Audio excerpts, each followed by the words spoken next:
બધા જેટલા ઘર સભા આપણે બધાને કહું છું, ખૂબ ભગવાનનું ભજન કરશો. વારે વારે કહું છું, જે દાડે કોઈ કામ નહીં લાગે તે દાડે હરિનું ભજન કામ લાગશે. હરિનું ભજન કામ લાગશે.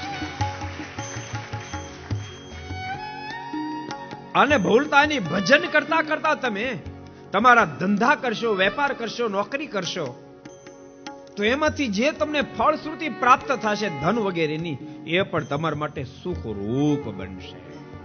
કારણ કે ભજન કરતા એટલે જીવન દિવ્ય હશે. નહીં વેસણ, નહીં કુટેવ, નહીં કુલક્ષણ.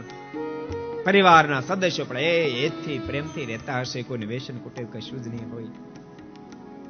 સાંજે બધા ઘેરે આવી 9 વાગે વાળું પાણી કરીને ઘર સભામાં બેસી જતા અને એ બધા આનંદ કિલોલ કરતા હશે. તો એ મહેલ જો બંગલો એ કામ લાગશે, સોફામાં બેઠા એ કામ લાગશે, એસી કામ લાગશે.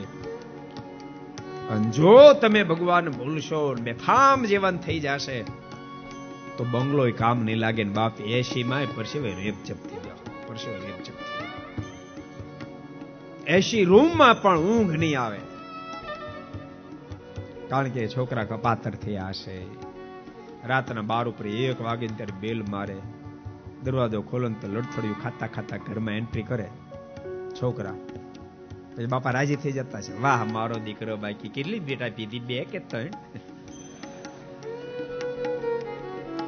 રાજી થઈ જાય બાપા. આવે ઊંઘ આવે. પછી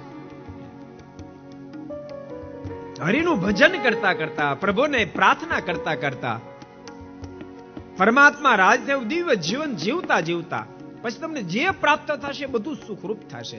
સંપત્તિ ખરાબ નથી, આ વાત તમે હૃદયમાં લખી લેજો. સંપત્તિ ખરાબ નથી ને સંપત્તિ વાન પણ ખરાબ નથી. ભલામણ સંપત્તિ ખરાબ કેમ કહેવાય? સંપત્તિ લક્ષ્મી જે છે ને ખરાબ કેમ કહેવાય? ભગવાનના અર્ધાંગના છે, આરાધ્ય. ભગવાન સ્વામિનારાયણ તો એમ કોઈ અમારા સંપ્રદાયના આરાધ્ય દેવી કોઈ હોય તો લક્ષ્મી જે છે, એમ સત્સંગીનું બતાવ્યું. અમારા આરાધ્ય દેવી છે લક્ષ્મીજી છે. અને સ્વામિનારાયણ સંપ્રદાયના આરાધ્ય દેવી લક્ષ્મીજી છે, એટલે સ્વામિનારાયણ સંપ્રદાય બહુ સંપત્તિ વાળો છે. આ તમને કીધું, આ ખાનગી વાત હતી પણ કહી દીધી. अगर ये वीडियो आपको पसंद आया हो तो लाइक करें और शेयर करना मत भूलिए.